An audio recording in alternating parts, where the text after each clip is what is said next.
Thank you very much, Mr. Chairman, and welcome, Dr. Ellendorf. And I Thank you, Senator. apologize for not being here earlier.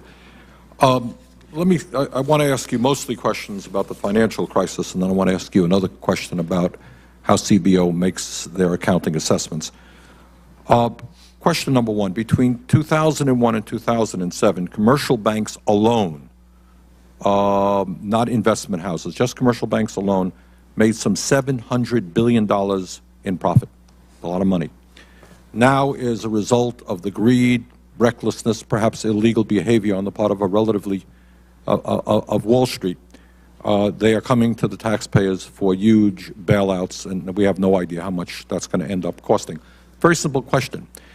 The average guy goes out, he has a lot of luck, he wins the lottery, makes a lot of money, puts the money in the bank. Bad times come, says, well, good news. I won the lottery, I have a lot of money, I'll pay off my debts.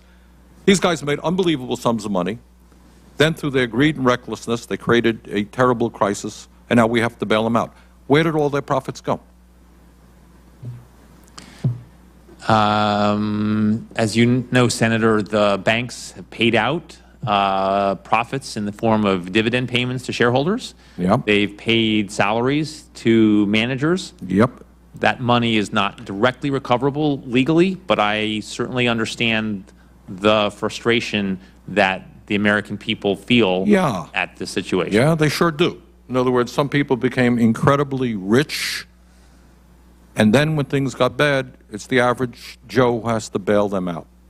And somehow or another we have to deal with that. And that is why, by the way, in terms of the first bailout, I voted against it.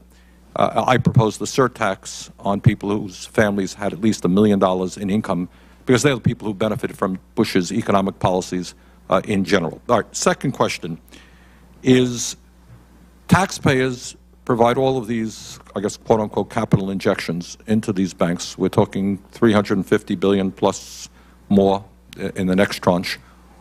And people go to these banks, news reporters go and say, tell us what you're doing with this money. And the banks say, oh, well, we thank the public very much for bailing us out, but we don't want to tell you what we're doing with the money. Are you using this money to lend it out to small businesses to create jobs? None of your business. We will do with it as we want to do with it. All right, so my question to you is, why haven't we forced transparency and demanded that these banks lend out the money as they were supposed to do, rather than perhaps use it for bonuses, for mergers, acquisitions, etc.? I think as an analytic matter, Senator, it's very difficult to track what happens to a dollar that goes into a very large and complicated institution. A lot of money goes in and a lot of money goes out of these banks. Knowing what was done with a particular dollar is really, I think, an almost unanswerable question. There's also a broader problem, which is that we don't know what would have happened otherwise. So economists talk a lot about the counterfactual situation. Right. Without the money, what would have happened? But don't you think, if I give you come to me and you say, look, you know, I need a lot of help, and I'm saying, okay, I'm a nice guy, we're going to bail you out. Don't I have a right to have, understanding what you said, you telling me, well, look, in general, this is what I'm doing. I know you wanted us to make loans to loosen up capital. Don't you think we have a right to know a little bit more than these banks are telling us? I think certainly the government can set the conditions that it wants on these injections, and it did set some, of course, as part of the legislation authorizing the TARP.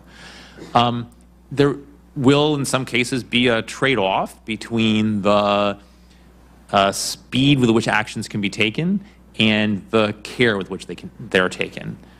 And I think one of the, when the TARP was being debated, of course, there was a great sense of urgency, I think, in the minds of most people watching the financial system, and that may be one reason why more discussion was not made at that time of these issues. With the exception of our friend Bernie Madoff, who pulled off a remarkable, I mean, it's, again, incomprehensible how you could pull off a $50 billion Ponzi scheme in this day and age without being detected by the SEC. Do you believe that Wall Street leaders engaged in illegal behavior and that some of them should end up behind bars in the coming years? I think it's very appropriate to prosecute people who've broken laws. I'm not a lawyer. I don't really know securities laws. So I'm not a good judge of what's happened. I think where there was law breaking, it should be addressed. Well, that goes without saying, but, you know, people break the law, we generally try to prosecute them. I think there is an outrage on the part of the people, Mr. Chairman, that is not necessarily perceived here in Congress.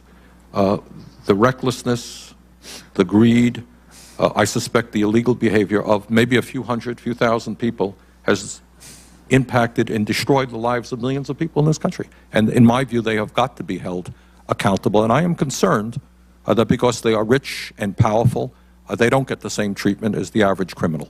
But I think we have got to address that issue. Senator, if I could just interrupt, and it won't come out of your time, just on this issue. I think you're right. I think we will find law breaking. I think we will find criminal wrongdoing. I think people should go to jail. I've written the Attorney General, and I've asked that in every one of these cases where government funds are infused, that there be an investigation and that people be held to account. There have got to be prosecutions of criminal wrongdoing, and it's breathtaking. It is. I think we're going to find a lot. Do you know what the problem is, Mr. Chairman? Is the amount of money is so huge that nobody can get their hands around it. Somebody robs $50,000, $30,000, we understand the problem. What are we talking about? Trillions of dollars? What is $1 trillion? Nobody in America understands what that is. So the problem is so big that I think we have not focused, as the chairman said, on potential illegal behavior and what we're going to do to these people. All right, let me ask you another question. We've talked primarily about TARP funds, but there's another huge source of funding from the Fed, which I think you estimated to be about over $2 trillion. $2 trillion, a few bucks here or there, adds up, which is going out to whom? I mean, I don't quite understand how over $2 trillion can be lent out.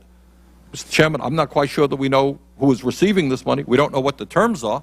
How do you lend out $2 trillion of federal funds through the Fed and nobody knows anything about this?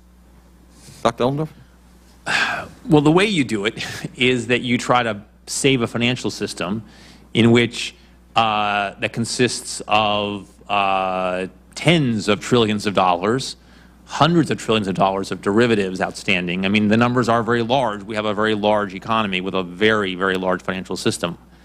I agree with you that making clear to members of Congress and to the public what the money is doing is important. I am not, don't of course want to speak for the Federal Reserve. I think in many cases the terms are disclosed when they've announced new facilities, as they call them, to lend to particular institutions with particular types of collateral. Right. Let's not get too complicated here. Does anybody know, has it been made public, who has received this $2.3 trillion and under what terms? Is that public information? I think some of that is public and some is not. So some of the institutions that have received help are disclosed. But don't you think others are not? But don't you think it's a little bit weird and a little bit undemocratic that the taxpayers of this country are providing help? Maybe it's good, maybe it's bad, maybe it's right. How do you know there aren't huge conflicts of interest? How do you know you're not giving money to your friends if we don't know anything about it? You know, we argue here, we have 2-hour debates on a $50 million appropriation. You're talking about trillions of dollars. I don't know. Maybe the chairman does. I don't know if you have information. You don't have information either. I mean, I think it's incomprehensible. But tell me why you think it makes sense. Again, obviously you could ask members of the Federal Reserve Board to come testify to you and to explain what they've been doing. I think one argument that is worth keeping in mind for not disclosing everything is concern about the stability of institutions. One of the reasons why the Federal Reserve's discount window, which stands ready to lend to institutions at an announced rate, does not have a lot of institutions that turn up, is because those institutions are concerned that revealing their borrowing will cause a run of sorts on the institution. Well, I do understand. One advantage of the Federal Reserve's facility that didn't reveal who was getting those kinds of loans, is one of the first things they did, was the institutions would feel free to come without risking that kind of risk. I really do understand that. But on the other hand, I think the average person would think it's incomprehensible. Again, of course, that's the word we keep using about this whole financial disaster, that trillions of dollars are being lent out, without transparency or accountability. All right, let me switch gear, take you to a more mundane subject when we're off of this huge financial disaster. There has been a criticism of the CBO for a number of years, and I know you have a tough job. You have to assess how much, if I introduce legislation, how much is it going to cost the taxpayers? That's fair enough. The problem that you have is sometimes legislation is introduced which will cost a certain amount of money, but it actually will save money. I'll give you an example. We're going to introduce very shortly legislation to build to greatly expand the number of community health centers around this country, focus on primary health care, preventative health care. A lot of studies out there suggest that by keeping people from going into an emergency room, keeping people from going into a hospital, cuts back on Medicaid, cuts back on Medicare expenditures, not to mention expenditures in the whole healthcare system, that really you save substantial sums of money. So if I introduce this and the cost goes, what it will cost us is going from $2 billion to $8 billion over a 5-year period, how do you assess? I think we can make the case that we're saving taxpayers' money. How do you put that into your equation in analyzing how much that legislation costs or saves? Our objective is very clearly to include all of the ramifications of legislation in our reports to you. I was just meeting for the first time the day before yesterday with people at CBO who estimate costs for S-chip, heading toward, I guess, being just chip. And one of the very important factors they keep track of is how people move between Medicaid and S-chip, depending on the rules and what the states, how the states respond, how private individuals respond. We keep track of people moving from private insurance, looking at how employers respond. But if we do try something, to incorporate all of that. do you do things like saying, oh, if a person can go to a doctor early and not end up with a terrible illness that we have to spend $100,000 in the hospital for, that's a saving? Yes. Do you guys throw that into the equation? Yes, that's certainly one of the ramifications that we're trying to capture. Okay. Now, we don't always have evidence consistent with the intuition that we or others might have. But where we can find evidence, we work very hard to incorporate as many different effects in the interconnected world that as we can. The criticism, Mr. Chairman, has been is that's pretty easy. If my bill goes from $2 billion to $8 billion, we're spending $6 billion. That's pretty clear.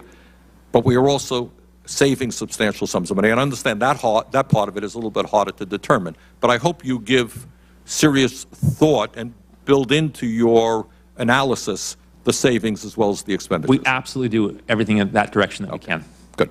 Mr.